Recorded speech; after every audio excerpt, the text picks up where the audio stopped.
Chris, it's Joe. Good to see you. How are you? Good, Joe. How you doing? Doing great, thank you. It seems as though Teddy and Coach Rule, that everyone wants to turn you into a receiving tight end. Does part of you kind of laugh at, like, have you always been, or would you consider yourself over the first several years of your career? Definitely the first few years of my career, I was used mainly in the run game, but every offseason, I try to add, a few things to my game, obviously working on my route running and pass catching, and just knowing that it's always a work in progress. So it's good to know that there may be an opportunity to get that. Chris, this is Miles Simmons from Panthers.com. We saw a couple days ago, or maybe it was last week, I guess, that Teddy was out there working with you for a long time after practice ended. What did that mean to you, and what did you get out of doing that with him? I think it's a testament to not only how good of a leader Teddy is, but his attention to detail with, his tight ends and receivers is really admirable. And, just for him to take the time out to really show me how he wants the route to be ran and the timing and the chemistry and things of that nature.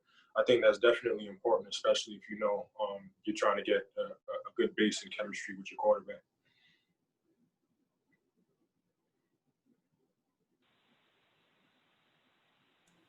Chris, this is Nick Carboni from NBC. Hope you're doing well. Obviously had a delay today to do more testing, and you guys placed a second player on the COVID-19 list. How are you guys kind of feeling right now? Obviously numbers were 0 for you guys before this week, but about how everything is going and the atmosphere you guys are practicing in. I feel pretty good with, the way the staff, our medical staff, our athletic training staff has been handling things. They've really done a great job. As far as, the people on the COVID list, I know that Coach had touched on it earlier with you guys, so I really can't comment on, who or what has really transpired. Hey, Chris, it's Josh from the Riot Report. I know that you're on the Social Justice Committee, and I was curious what your thoughts are about the past week. And I know that the team had a meeting on Saturday, and just where you see the social justice initiatives for this team going over the next few weeks.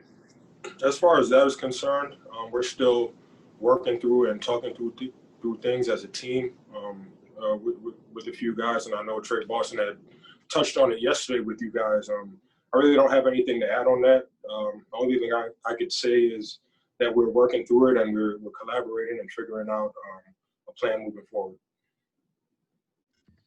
Chris, Matt told us today that Ian hyperextended his toe yesterday. Not asking you necessarily to play doctor, but do you get a sense on how he's doing, and just kind of if you would touch on the tight end group as a whole? I have no idea regarding that. I know our training staff will do a great job in whatever it is that's bothering him.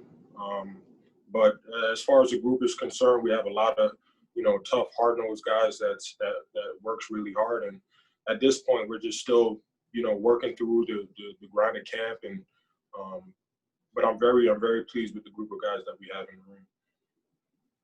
Chris, it's Elena from the Charlotte Observer. I was wondering, Coach Rule mentioned today and yesterday actually that he thought these past practices this week have been really good and noticed a little maybe pickup of energy. How have you assessed maybe the past 2 days? Do you feel like guys have turned it up a notch, or just how do you think practice has been?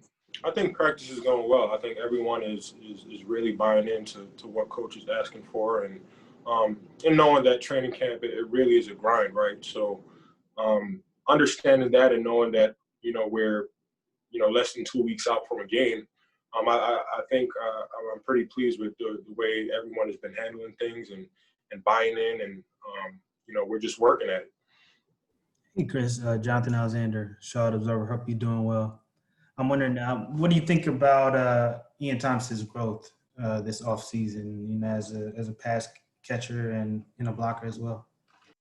Yeah, I think every year since I've been here, obviously, and Ian has been here, he's always making strides and getting better every year. And I know this year is no different. I think the game is finally slowing down for him, and he's really processing the game, and a lot of that comes with knowing the book and learning and just getting in sync with the quarterback and the offensive coordinator, as is me too. I think that's just with any one of us, but he's definitely making strides and getting better. Chris, both Teddy Bridgewater and Matt Rule mentioned that you're a former basketball player. What does that mean to you in terms of being a pass catcher, if anything at all? I think there's a lot of things that you could definitely transfer from the basketball court to the football field, especially in the pass game. I know my size, my wingspan, my length, just big bodying guys. Those are certain traits that I guess you can't teach, but certain traits that just transfers and becomes natural once you're really out there on the football field. So I hope to use that and use it to the best of my ability.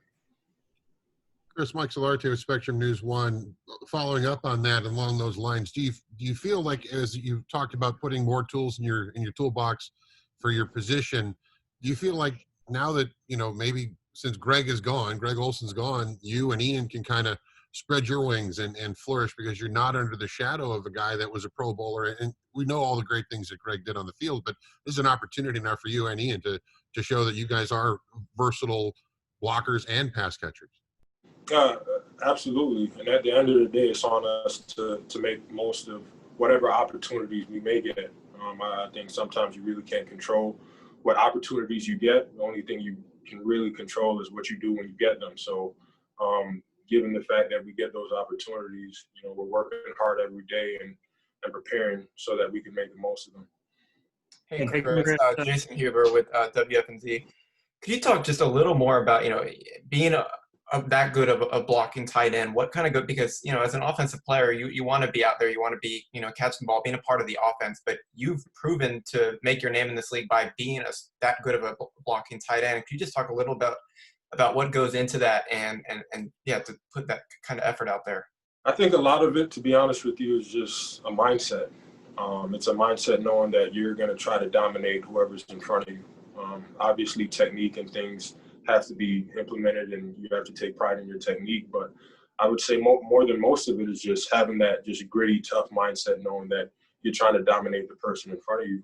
And for me, you would hope that doing that will allow you to see more snaps and play on the field, but also open more opportunities for you elsewhere as far as in the offense and the schemes. Hey, Chris, I wanted to ask you a follow-up question. The question earlier, were you a back to the basket type of player or a face-up type of basketball player? I was a back to the basket, garbage man, pretty much, defended and rebound. So that was my game. Just a hustle player, hard-nosed player, and I think a lot of it, or some of it at least, is transferred over here to the football field. But that was pretty much my game. And Chris, are you tired of seeing Mike Davis splashing threes inside the bubble, and when are you going to swat one of those away? No, it never gets old. It never gets old. That's a ritual that I see Mike do every single day, and I don't understand how he gets away with making one of those every single day. But that's another conversation for another day. On that same topic, Chris, we had Teddy and somebody else, I forget, but Teddy for sure gave us his 4x1 relay. Who's your starting 5 basketball team on the Panthers roster? Starting 5, KK. I'll probably throw me in there. I'll probably throw Christian in there. I'll probably throw Mike Davis. And Ian is a sleeper too. All right. Does anybody have any last questions for Chris? Yeah, Chris, a lot has been made about this Joe Brady offense and what he does for wide receivers and running backs, getting them into space. I don't know that we've actually talked about what it does for the tight end and how you're seeing your role and Ian's role and the tight ends contribute in this Joe Brady offensive scheme. Yeah, I think Joe is very detailed in the sense that he's going to utilize guys to the best of their skill set. So at the end of the day, he's always going to put guys, whether it be tight ends, wide receivers, running backs, in positions to succeed and knowing things that they do well. So I know that's going to open up a lot of opportunities for a lot of guys to really, make the most of it. All right, Chris, we appreciate you taking